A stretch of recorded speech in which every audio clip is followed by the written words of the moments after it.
Avoid fillers. 3, 2, 1.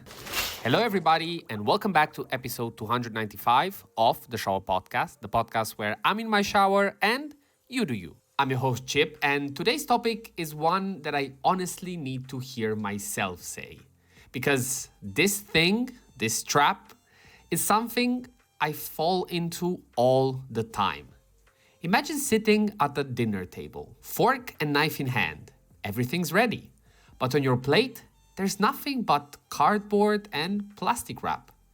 It looks full, the plate might be full, it takes a lot of space, but it fits you nothing.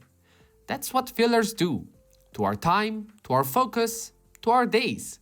And I want to talk about how dangerous that is and how hard it is to stop. Before we start, as usual, if you end up liking this episode, remember that liking and subscribing really mean a lot for me. They're just one click, but they really, really make the difference. Thank you very much for considering it. Let's start from the core of it. Fillers feel good. They reward you right away. Every time you scroll, skip, tap, your brain gets a hit of dopamine. The same chemical rush triggered by small wins or even gambling. Studies from the University of Hamburg found that unpredictable digital rewards light up the same brain areas that make slot machines addictive. So it's not just bad habits, it's design. You're being rewarded for staying still. And that's the trick.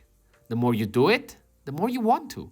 It's like watching the clock melt. You think you're resting, but you're actually just being distracted. What's sneaky about fillers is that they pretend to give you control.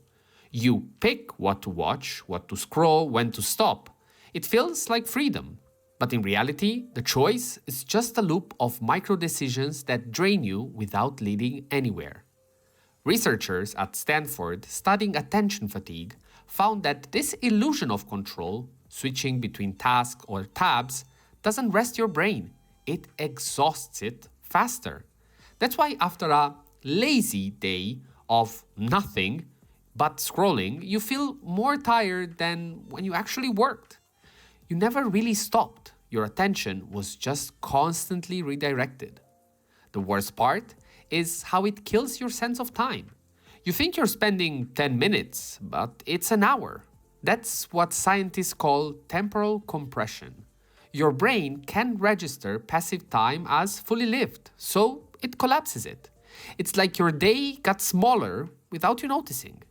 And you feel it later. The frustration at night, that sense that the day somehow vanished and you don't even remember what you did. That's filler time. The hours you spent feeding yourself cardboard and wondering why you're still hungry. So naturally you might ask, Chip, how do I fix this?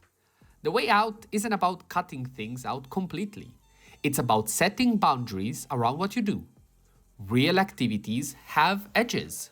You start, you do the thing, and you finish.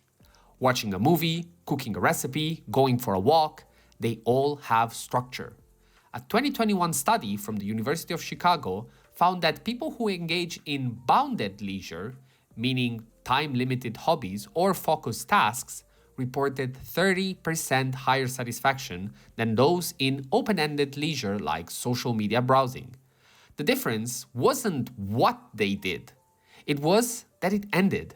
The closure gives your brain peace. And that's the paradox. The harder something feels at the start, the better it feels at the end. It's the usual thing. Going out, exercising, learning a skill, all of them demand energy up front, but they give back energy after. Fillers do the opposite. They ask nothing but drain everything. Every time I force myself to go outside or work on something real, I end up feeling lighter, more present, more grounded. And it's never the act itself. It's the fact that I chose to fill my time with something that matters. The real turning point is catching yourself mid-scroll. That little voice that says, wait, what am I actually doing right now? That's awareness. And it's the moment everything starts to change. You don't need to delete every app or isolate yourself. You just need to know when you're reaching for filler instead of purpose. Because once you see the pattern, you can't unsee it. you'll start noticing how often you're eating from that empty plate. And you'll want more. Not more time, but more meaning inside it.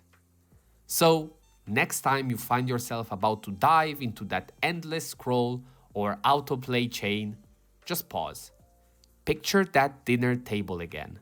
The one full of wrappers and cardboard. Then, picture what a real meal would look like for you today. It could be writing something, calling a friend, learning a song, cleaning up your apartment, anything that has an end. Anything that fills you up, because the fillers will always be there. Easy and endless. But what actually nourishes you, that's what's worth seeking. Having said that, that was all for today. Thank you very much for listening.